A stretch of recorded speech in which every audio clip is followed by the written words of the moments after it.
থাকবো না। এই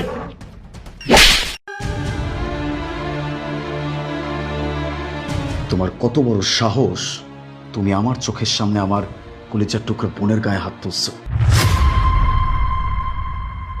সাবিয়া, এই তুমি জানো না আমি বাসায় কি দিয়ে খাওয়া দাওয়া করি, আমরা কি খাই? এতদিন ধরে আমার সাথে সংসার করছো, এখন পর্যন্ত এটাই শিখলে না? আমি আসছি তোমাদের বাড়িতে বেড়াতে আর আমাকে দিল পাঙ্গাস মাছ। জামাই বাবাজি, তুমি এটা কি করলে? আমার বাড়িতে বসে খাবার টেবিলে তুমি আমার মেয়ের গায়ে হাত তুললে, এটা তুমি কেন করলা? চুপ করুন আপনি, আমি আর একটা কথা শুনতে চাই না।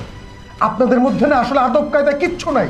যদি থাকতো তাহলে আমাকে দাওয়াত করে ডেকে এনে এই পাঙ্গাস মাছ খেতে দিতেন না। আর এই পাঙ্গাস মাছ আমার বাসার চাকর বাকরও খায় না। ছি! শিপু, তুই এটা কি কথা বললে? বাড়িতে যত আয়োজন করা হয়েছে সব তো তোমার জন্যই আয়োজন করা হয়েছে। মা আর আমি এত কষ্ট করে সকাল থেকে তোমার জন্য রান্না করেছি।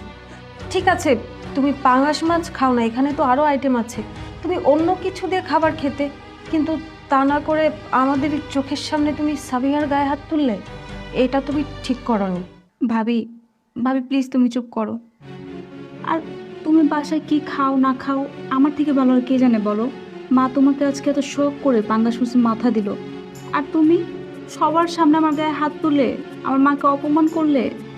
আচ্ছা ঠিক আছে, তুমি খাবে না যেহেতু আমি তোমার প্লেটটা চেঞ্জ করে দিচ্ছি। এই চুপ, একদম চুপ, একটা কথা বলবো না। এখন আমি তোমাদের বাড়িতে খাওয়া তো দূরের কথা, আমি আর এক মুহূর্ত থাকবো না। এই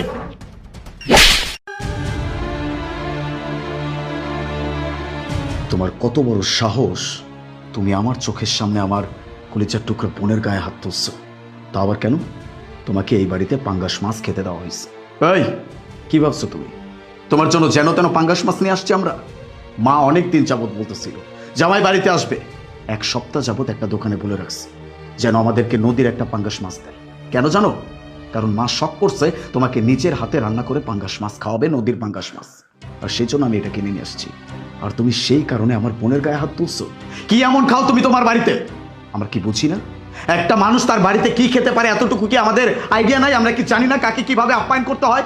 শোনো, আমার বোনকে তোমার সাথে আমি বিয়ে দিচ্ছি, আমার বোনের দায়িত্ব তোমার। তার মানে এই না তুমি আমার বোনকে অন্যায়ভাবে গায়ে হাত তুলবা। এটা আমি কখনো টলারেট করবো না, নেভার।